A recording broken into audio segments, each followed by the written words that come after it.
Hi, in this video I will show you how to use the Disney filter on the TikTok. So the process is pretty simple. So this is the new trend on the TikTok. So to do this trend, first of all you have to open your Snapchat mobile application.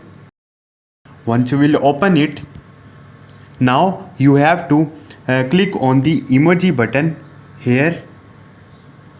Once you will click on it, now you can simply click on the explore button. Search bar, you have to search for the Disney. Once you will search for it, you will see different filters here. You will see cartoon face filter on the top. Simply you have to tap on it. Now place your face in front of it and shoot a video on it.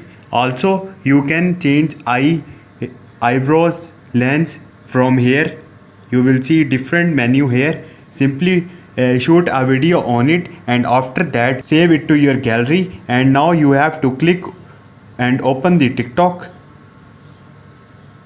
Now you can upload this video here. Hope this video will helpful for you. See you next time. Thank you.